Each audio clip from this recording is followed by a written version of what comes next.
Ya, Assalamualaikum warahmatullahi wabarakatuh. Selamat sore. Sebelumnya saya Waalaikumsalam ucapkan terima warahmatullahi kasih kepada wabarakatuh. Pak Devanda dan Pak Arifin atas kesempatan yang diberikan. Juga salam kenal buat teman-teman semua peserta webinar ya. Di hari ini mungkin udah mulai lelah dan capek, jadi saya hanya bercerita sedikit saja ya. Mungkin untuk profil saya sudah diberitahukan dan di buku juga udah tahu ya, Mas Arifin ya. Kita lanjut Iya, materi saja ya. iya Ibu. Monggo. Ya, oke. Next slide. Oke. Nah,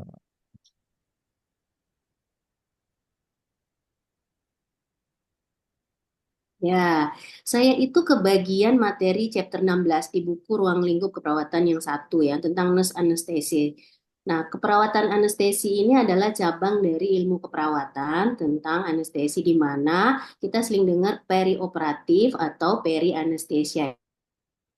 Itu Yunani yang an artinya tidak, kemudian anesthesia itu sendiri berasa atau sensasi, jadi tidak berasa. Nah, berdasarkan secara pengertian ini secara harfiah menurut American Association Nurse Anesthesis tahun 2025.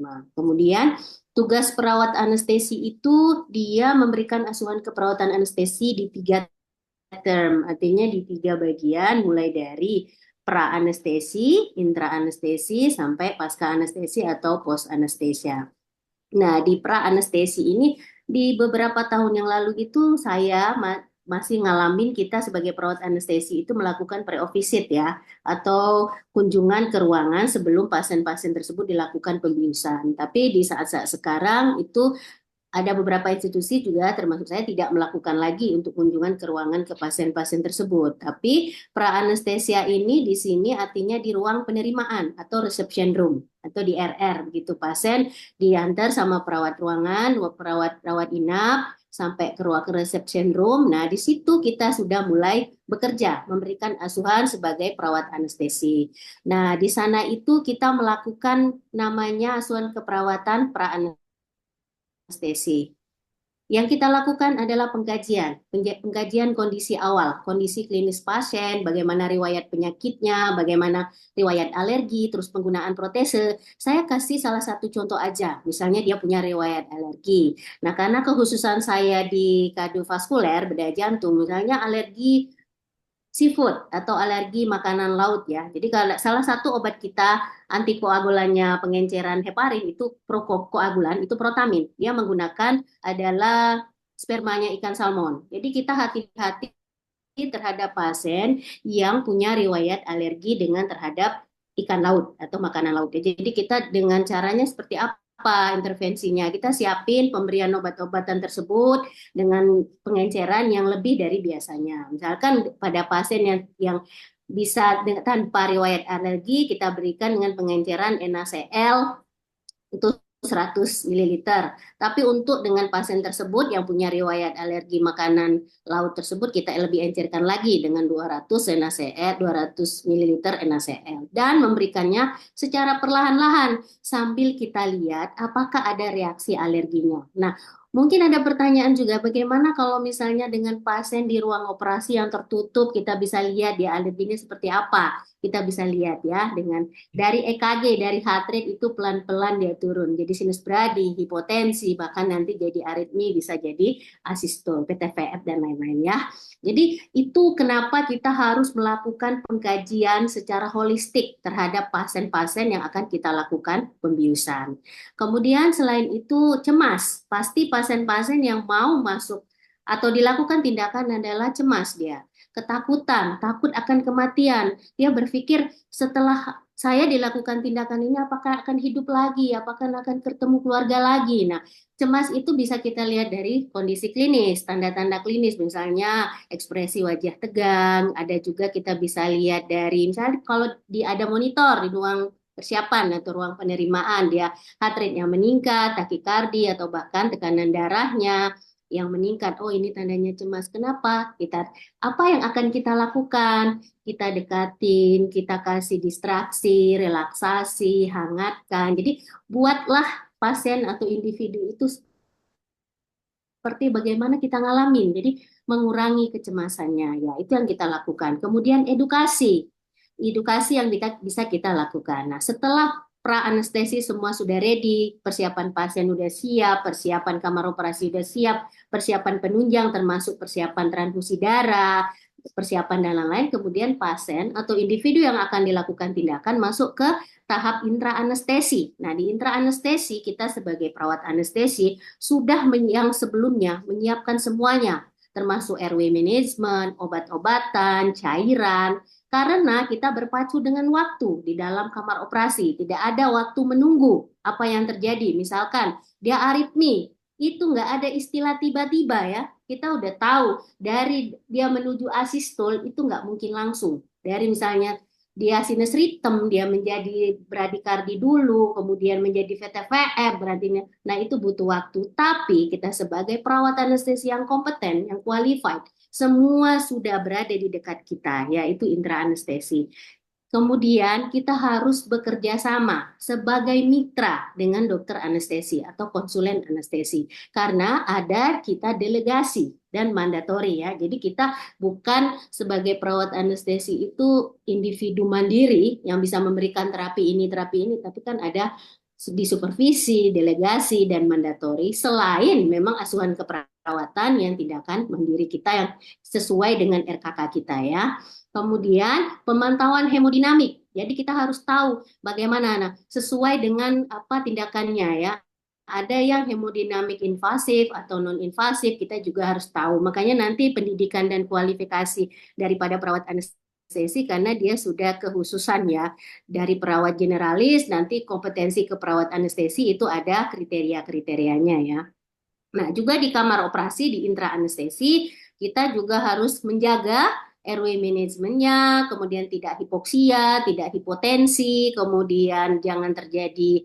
Nah, komplikasi yang pertama apabila selama prosedur tindakan operasi adalah perdarahan. Nah, itu ya. Jadi kita harus jaga bila perlu kalau misalnya di pre-op atau di pra-anestesi kita udah tahu data nih pasien atau individu tersebut dengan HB hemoglobin nilainya 9 misalkan. Untuk di bedah jantung 9 itu sudah warning ya. Kita harus siapin untuk apa PRC, pekresel atau bahkan nanti sampai ke komponen darah yang lainnya, presprosen plasma atau agregasi trombosit dan lain-lain. Jadi makanya kita harus tahu banget pasien yang akan kita kelola gitu ya.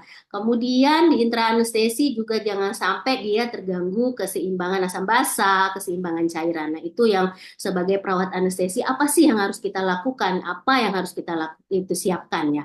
Selanjutnya di tahap ketiga adalah pasca anestesi. Nah, pasca anestesi ini macam-macam untuk anestesi di bedah umum itu ada namanya post anesthesia care unit ya. Jadi ada ruangan setelah dilakukan pembiusan, dia dimonitor, dipantau di ruang pacu. Nah, di situ yang harus dilakukan perawat anestesi adalah memantau hemodinamiknya, kemudian EKG-nya tetap dimonitor, yang terjadi airway-nya bagaimana, breathing-nya bagaimana, apakah tetap clear, kemudian karena proses tahapan obat anestesi ini ada waktunya, sudah mulai habis itu di ruang pacu, jadi kita manajemen nyerinya, itu juga kita harus ketahui sebagai perawat anestesi. Nah, untuk yang mempunyai pacu post anesthesia care bisa pindah ke ruangan itu menggunakan Aldred score namanya. Jadi di skor 9 sampai 10 itu pasien diperbolehkan pindah ke ruangan. Nah, untuk spesial kekhususan seperti saya di bedah jantung itu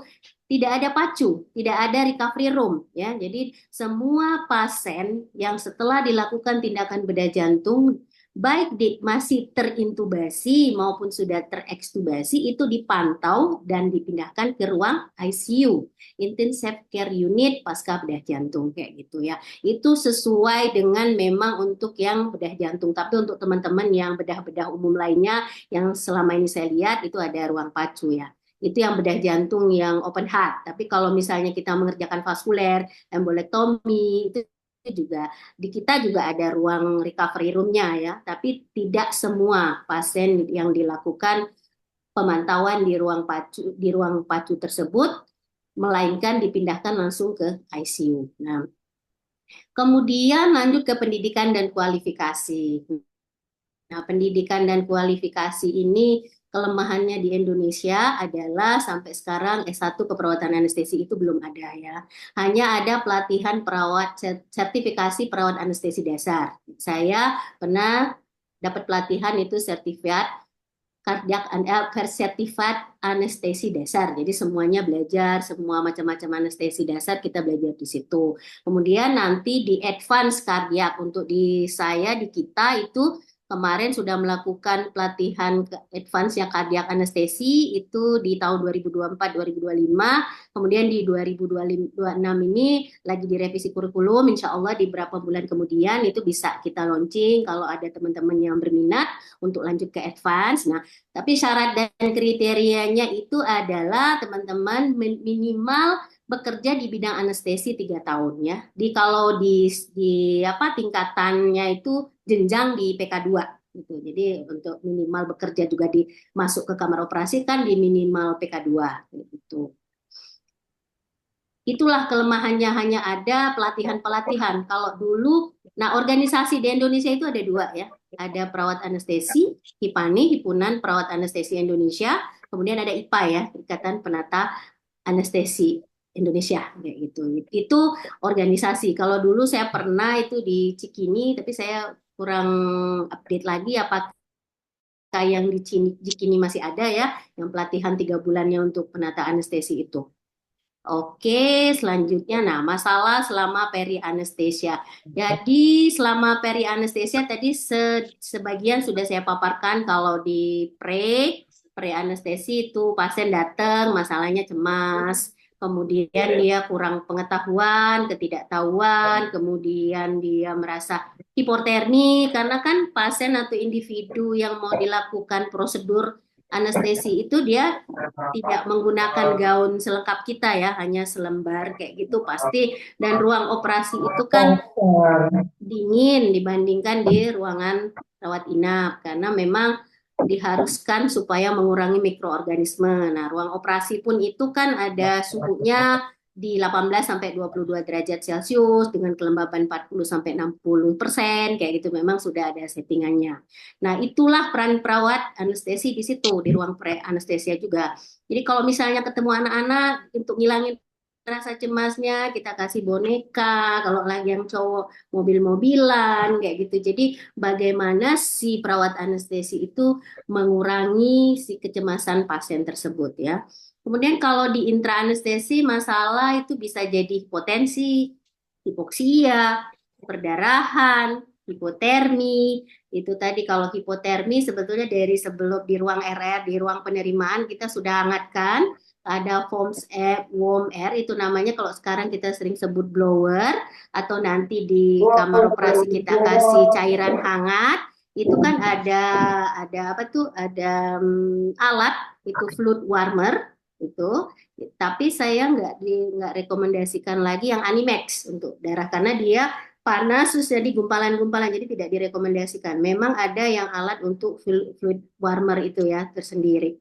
Kemudian masalah pasca anestesi tadi itu bisa terjadi airway management karena sudah dilepas alat bantu nafas. Ternyata si pasien mungkin punya riwayat asma, riwayat apa. Jadi harus hati-hati ketat kita monitor atau pantau karena bisa jadi yang setelah kita ekstubasi, kita lepas alat bantu nafasnya, tadinya saturasinya 96-97%, begitu dia apa relaksan otot masalah relaksasi di otot pernapasannya belum mampu, napas spontan bisa turun, saturasi, desaturasi. Makanya di ruang pacu itu harus disiapin troli emergensi. Bisa terjadi bukan tidak kemungkinan kita akan reintubasi misalkan gitu ya minimal LMA. Jadi semua untuk oksigen terapi kita dekatkan, kita siapin untuk perawat yang bertugas di ruang pacu atau pasca anestesi ya. Bisa terjadi nyeri, mual karena efek dari obat-obatan anestesi itu ada mual, muntah. Nah, makanya di setiap kita mau induksi itu kita memang perubahan dari kita sadar menjadi tidak sadar dengan pemberian obat-obatan anestesi, trias anestesi ya, analgetik, narkotik itu yang pertama supaya dia nggak sakit, anti sakit, kemudian relaksan otot untuk melumpuhkan otot, semua otot supaya nggak bergerak, kemudian yang ketiga sedatif, sedatif hipnotik itu untuk penenang. Jadi efek obat-obat itu adalah membuat mual dan muntah. Makanya dikasih juga dengan obat-obatan anti mual dan anti muntah dengan berbarengan dengan antibiotik profilaksis 30 sampai 60 menit sebelum induction time waktu kita bius pertama. Oke. Selanjutnya justifikasi, maaf Mas Arifin boleh next slide? Ya, makasih Mas. Ya, justifikasi pengembangan ilmu keperawatan anestesi antara Indonesia dengan luar negeri. Kita tahu juga dari dulu sampai sekarang kita masih ketinggalan ya dalam tanda kutip memang tuntutan kebutuhan pelayanan kesehatan. Nah, jadi sebetulnya prosedur untuk membutuhkan anestesi itu banyak, sudah makin banyak menjangkau ke perifer.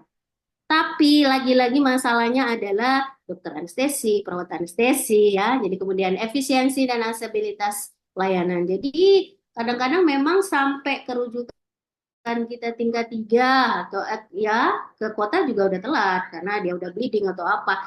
Karena di daerah tersebut tidak ada misalkan memang kalau perawat anestesi kan tidak bisa praktik mandiri, tapi pertolongan pertama itu boleh. Makanya untuk kompetensinya perawat anestesi kalau di kita ACLS ya, itu yang pertama itu ACLS, kemudian kompetensi yang lain-lainnya EKG, kita harus punya EKG, kemudian monitoring hemodinamik, kita harus punya kompetensi itu. Jadi kalaupun kita lagi sendiri, kita tidak memberikan terapi, tapi apa yang kita lakukan sebagai perawat. Kemudian perkembangan ilmu pengetahuan dan teknologi.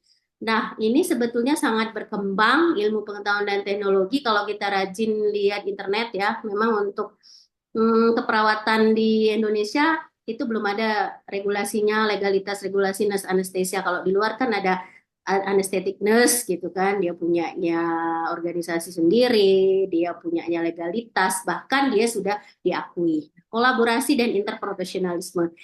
Balik lagi bahwa di kamar operasi atau di ruang operasi kita tidak ada salah satu unit itu superior. Artinya kita tim. Ada anestesi, ada scrub nurse, bersih kulit, surgeon, operator, kemudian asisten. Kalau di bedah jantung tuh ada namanya perawat profesionis. Itu ada lagi kompetensinya. Jadi ini apa? Interprofesionalisme memang penting, kemudian dampak ekonomi dan efisiensi sistem kesehatan. Jadi sebetulnya kalau memang sudah menjangkau ke daerah-daerah, perawat-perawat anestesi yang kompetensi, mendampingi dengan minimal dokter anestesi sampai ke daerah perifer, itu memungkinkan untuk efisiensi sistem kesehatan.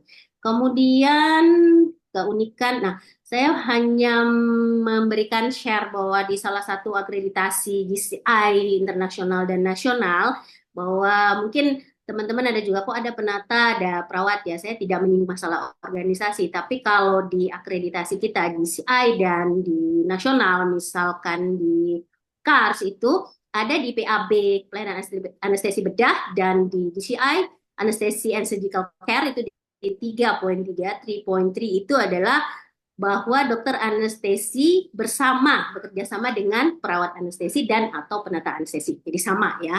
Nah, tapi kalau misalnya institusinya balik lagi ke institusi masing-masing, apakah keperawatan anestesi dan penata anestesi itu dibedakan itu tergantung lagi ya. Jadi begitu. Kemudian keunikan daripada bidang keperawatan anestesi. Tentunya fokus pada pasien dalam keadaan tidak sadar, bukannya. Jadi nggak bertemu kita edukasi pasien kalau misalnya keperawatan politik, keperawatan informatika, atau perawatan-perawatan yang lainnya, general ini. Kalau anestesi, memang kita ketemu pasien yang sudah tidak sadar. Kita yang makanya dikasih di ruang penerimaan pertama, risiko jatuh, kemudian tanda alergi, itu penanda untuk petugas atau perawat di situ yang berada dekat pasien ini loh yang harus kita lakukan hati-hati. Kemudian yang kedua kerjasama intensif dengan dokter anestesi dan tim lainnya tadi sudah saya singgung. Kemudian pemantauan ketat dan presisi tinggi. Nah, pemantauan ketat dan presisi tinggi. Kalau di saya pengalaman udah sekian tahun loh, memang tiap detik ke detik ke detik ke detik itu berubah. Nggak bisa misalnya, oh cuma monitoring intraanestesi itu 10 menit sekali atau 20 menit sekali 15, nggak bisa. Dia per detik bisa berubah.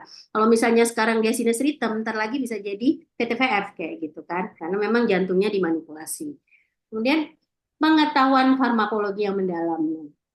memang dengan kondisi sekarang yang internet segala macam sistem global kita sudah wow wow sangat banget banget, tidak seperti 10 tahun yang lalu ya, yang saya 15 tahun lalu saya baru masuk jadi perawat.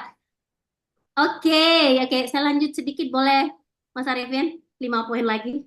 Iya, Ibu, silakan monggo Ya dilanjut, oke, Ibu. nah, ya. Ah, Nah, silakan. tanggung jawab yang besar dalam waktu singkat, kemudian keterampilan teknis yang tinggi itu tadi memang kompetensi pribadi individu harus kita kembangin sendiri ya. Selain memang kalau dari institusinya bisa mengembangkan diri kita atau karyawannya. Kemudian penggunaan teknologi tinggi, ini pasti teman-teman yang Gen Z sudah oke banget. Dan yang 8, fokus pada keselamatan pasien. Ini yang pertama, IKP yang penting kan.